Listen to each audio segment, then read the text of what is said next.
দাদি তুমি আইছো? আমার না পেটে অনেক ক্ষুধা লাগছে, আর ঘরের ভিতরে গিয়ে দেখি কি পাতিলের মধ্যে ভাত নাই। তুমি কেমন খাবার নিয়ে আইছো?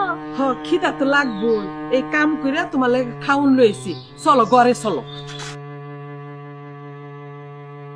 নে সারাদিন কাম করে তোর লাগে আনছি, নে খা। আমি তোর লাগে পানি লই নে খা। সারাটা দিন কাম করে তোর লাগে চিন্তায় চিন্তায় আমি শেষ হয়ে গেলাম গা। আচ্ছা দাদি, পান্তা ভাতকে তরকারি কই? আমার সে যাও তো জ্বালা খাস থাকে, দে খাওয়াই দে রে, খা। আবার তরকারি খুঁজোস, তরকারি খুঁজে তুই তো আমার আরো জ্বালা দিলি। মানুষের বাড়িতে কাম করে বুঝোস না কেন? কইরা তোর খাবারটা নিয়ে আয় আমি, নে খা।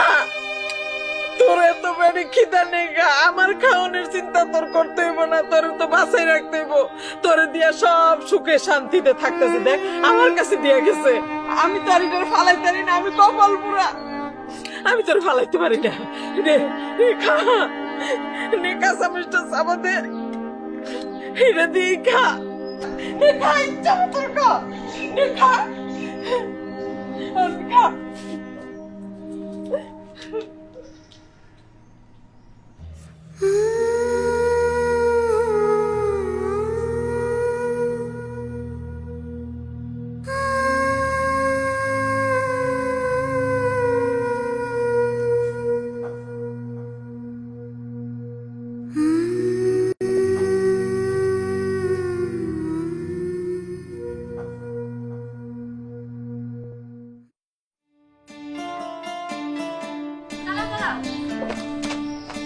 তুমি তো বাজারে যাইতেছো, কিন্তু তোমার তো সবকিছু আনতে খেয়ালই থাকে না, তাই আমি লিস্ট করে দিছি, ধরো।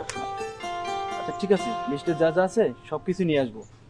কিন্তু একটা কথা, আমরা তো সংসার শুরু করেছি অনেকদিন হয়ে গেল, তো আমি চাইছিলাম কি আমরা একটা বাচ্চা কাচ্চা নিয়ে এবার। হ্যাঁ, তা তো দরকার আছেই, কিন্তু আমি বলতেছিলাম কি, আর কয়েকটা দিন যাক না। তুমি সবেমাত্র বিদেশ থেকে আসলা, এখন এত তাড়াহুড়ো করার কি আছে? আমরা আর কিছুদিন ভাবি, ভাবার পরে তারপর একটা বাচ্চা নিয়ে নিব। এত ভাবাভাবির দরকার নেই, আমার বাচ্চা দরকার। যাও।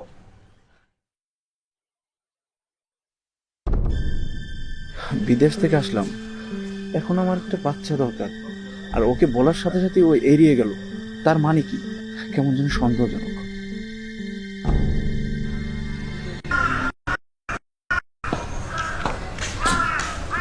এই শোনো, শ্বশুর করে বাইরে চলে যাইতেছো। আমি বলছিলাম না কিছু বাজার সদাই করতে হবে, আব্বা আম্মা আসবে। ববি, আমার অফিসে লেট হয়ে যাচ্ছে। তো আমি কি করব? আমি বলছি না আব্বা আম্মা আসবে, টাকা দিয়ে যাও। আজব কথা বলো, এখন আমার মাস শেষ, এখন আমি টাকা পাবো কোথায়? এটা তুমি জানো না? মাস শেষ তো আমি কি করব? এখন এই কথা বললে তো হবে না। ও বুঝছি, জানি তো, লুকায় লুকায় সব টাকা তুমি তোমার মাকে দিয়ে দাও।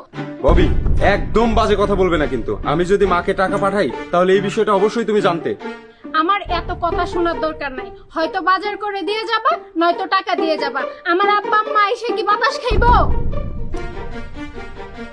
এই নাও, এখানে যত টাকা আছে না সবগুলো নিয়ে বাসায় বাজার করো, আর যারা যারা আসবে তাদেরকে খাওয়াও। একটা কথা বললে শুনবে না। এই যে কয়টা টাকা আছে, এই টাকা দিয়ে কি বাজার হবে? বুঝতে পারছি ওর টাকা কি করে। নিশ্চয়ই ওর মার কাছে আর ওর মেয়ের কাছে সব টাকা পাঠায় দেয়। দেখাচ্ছি।